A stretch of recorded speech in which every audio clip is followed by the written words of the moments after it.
Salam alaikum wa rahmatullahi ta'ala wa barakatuh. Avec vous toujours le professeur Mohamed Njari, professeur des matières d'économie et de gestion.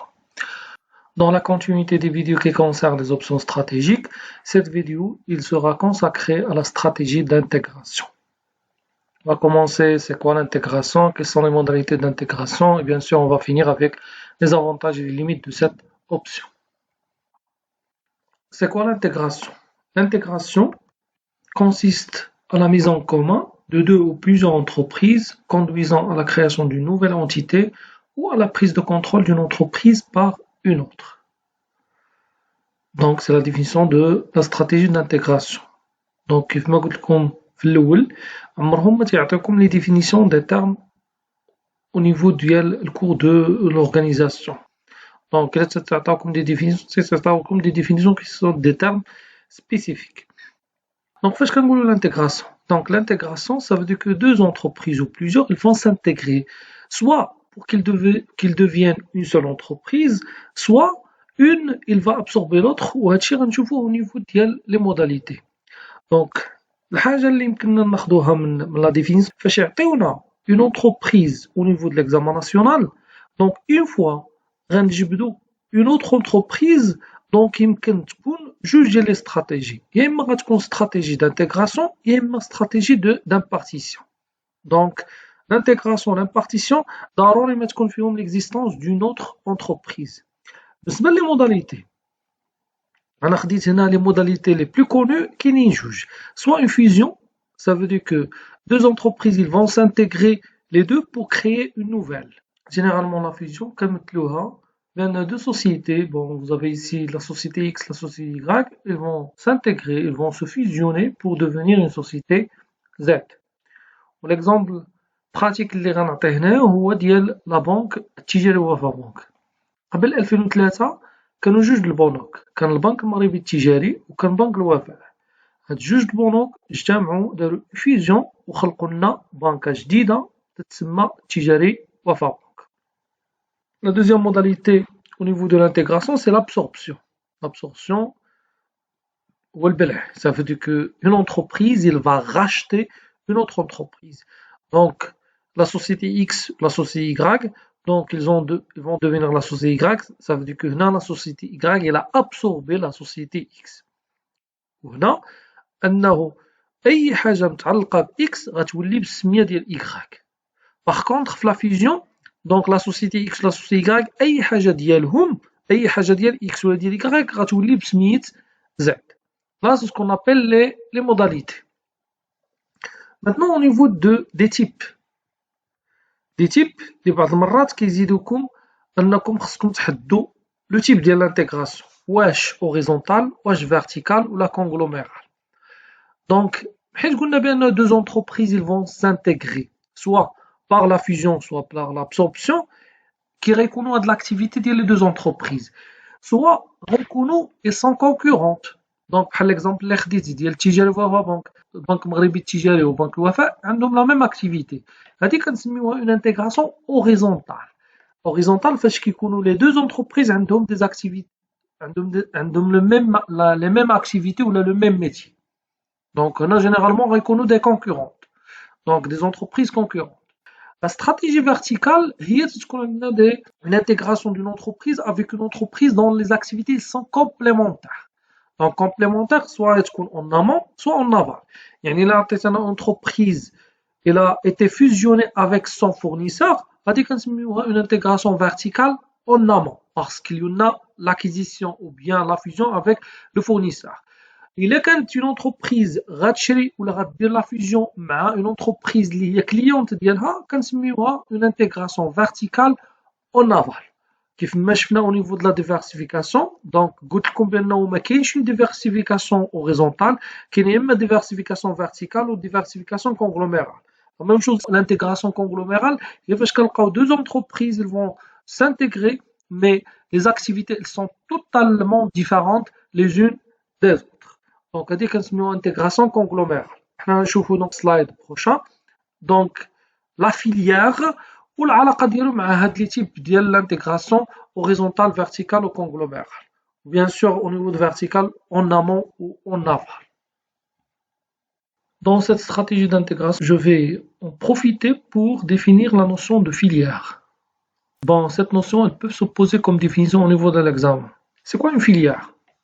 La filière, elle désigne l'ensemble des activités complémentaires qui concourent d'amont en aval à la réalisation d'un produit fini. Entre parenthèses, il y en a une différence entre filière et filiale. Filiale, c'est une entreprise dont le capital est détenu par une société mère. Mais ici, on parle de filière. Filiale, c'est une entreprise. Ma filière, يمكن لها تكون une seule entreprise, يمكن يكون un groupe d'entreprises.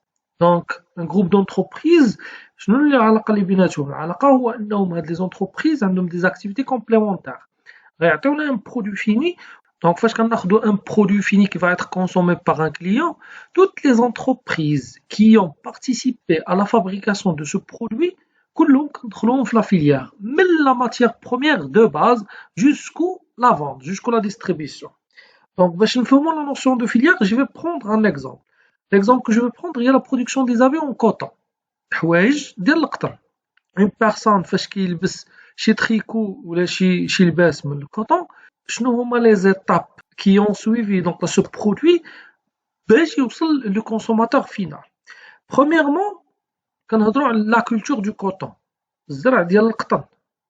puisque القطن تيتزرع وتيخدي واحد الوردة وداك الوردة كنخرجوا منها القطن. هي la matière de base primaire ou la première ديال les habits en coton. Donc فاش كيتصنع القطن تيتصنع القطن فين كيمشي عند لي زونتربريز اللي كيديروا لا فيلاتور. شنو هي لا فيلاتور؟ هما اللي كيخرجوا الخيوط ديال القطن. من بعد الفيلاتور كيدوز ليطاب ديال لو تيساج، انه من الخيوط تيولي تصوب كوم تيسو كوم توب. من ابخي لو تيساج كيدوز لا كونفيكسيون. لا كونفيكسيون هي فاش كيتخيط كابي، ومن بعد لا كونفيكسيون كيدوز لا فونت ou bien la distribution. هذه كنسميوها اون فيليير. Généralement, pour les habits en coton, ما غنلقاوش شي entreprise qui va maîtriser هاد les filières هادي كاملين. Sachant que هاد la filière, on va trouver plusieurs entreprises qui participent à cette production. فاش كنهضروا en amont, en aval. Ça veut dire que إلا خديتنا l'entreprise ديال التيساج، donc l'activité qui est en amont, il y a le filature. والfilature, l'activité en amont, il y a la culture ديال الcoton.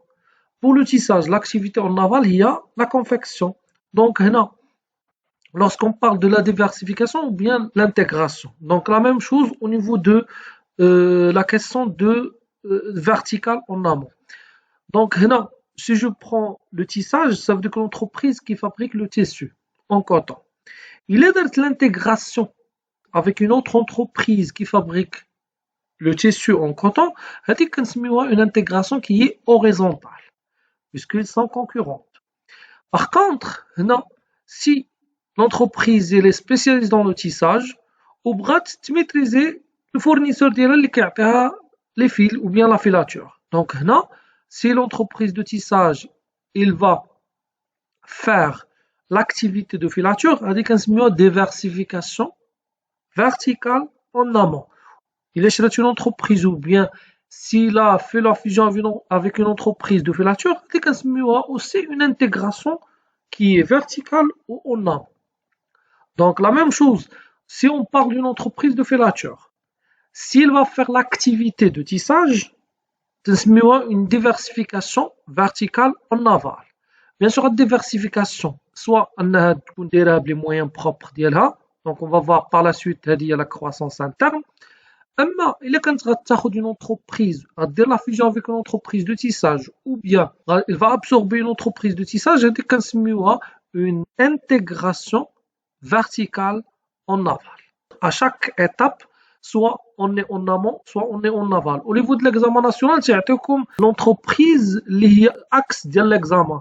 Donc من عندها كتعرف واش غدير l'activité ديال le fournisseur ديالها، donc l'avancée en amont، ولا غدير l'activité en aval اللي غيكون هو le client ديالها. Je passe aux avantages et limites de l'intégration. Donc vous avez quelques avantages et quelques limites de la stratégie d'intégration. Le premier avantage, c'est l'effet de synergie technologique et commerciale. On a dit que l'effet de synergie, c'est l'effet de complémentarité. C'est technologique et commercial parce que lorsqu'on regroupe deux entreprises, soit par l'absorption, soit par la fusion, si une entreprise a des machines plus performantes, ils peuvent utiliser par la deuxième puisqu'ils ont devenu une seule entreprise. La même chose, l'effet synergie commerciale. Lorsqu'il y avait les deux entreprises séparées, chaque entreprise a ses clients. Lorsqu'on a regroupé les deux entreprises, soit par la fusion, soit par l'absorption, la part clientèle elle est devenue plus importante. Une croissance plus rapide, dès le lendemain, ça veut dire que dès la création ou bien dès l'accord sur la fusion ou bien l'absorption, l'entreprise il devient plus grande, d'une manière qui est plus rapide. Sécurité des approvisionnements et ou des débouchés. Les débouchés, ce sont les marchés.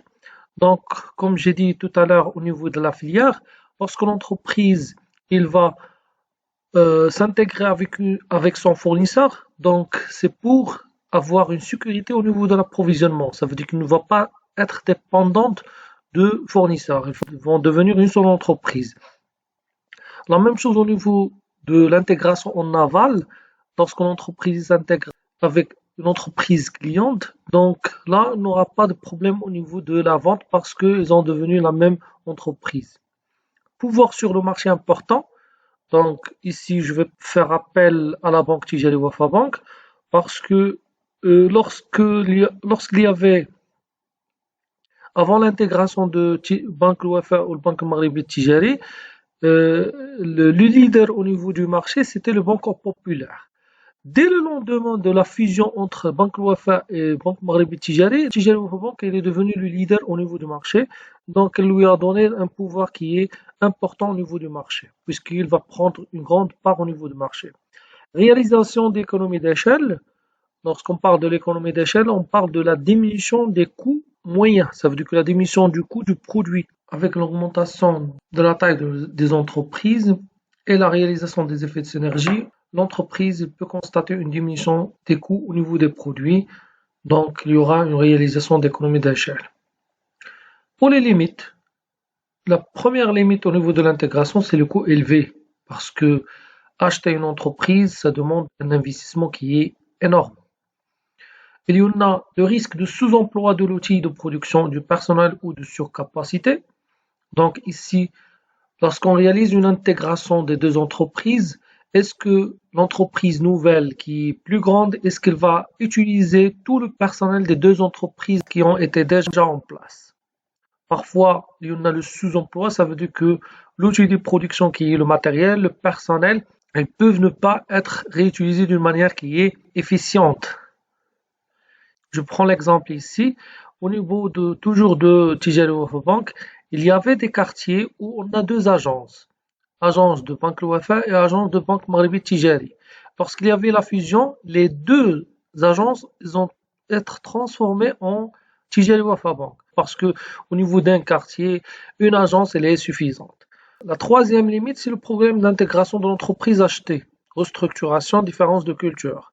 Donc ici, on peut avoir au niveau de l'absorption, même au niveau de la fusion, toute entreprise a une culture. Et si les cultures de l'entreprise, des deux entreprises, sont différentes, on aura un problème d'intégration au niveau de l'entreprise, bien sûr, fusionnée ou bien entreprise absorbante. À cause des différences de culture, la question de la réorganisation, la responsabilité, donc tout ça, ça va poser problème au niveau du personnel de deux entreprises qui ont été déjà au marché. Pour les exemples, j'ai dit à la première vidéo qui concerne la spécialisation que je vais faire les exemples concernant toutes les options stratégiques dans une vidéo à part. Merci pour votre attention et à la prochaine vidéo, Inch'Allah, parlons de la stratégie d'impartition. Bon courage.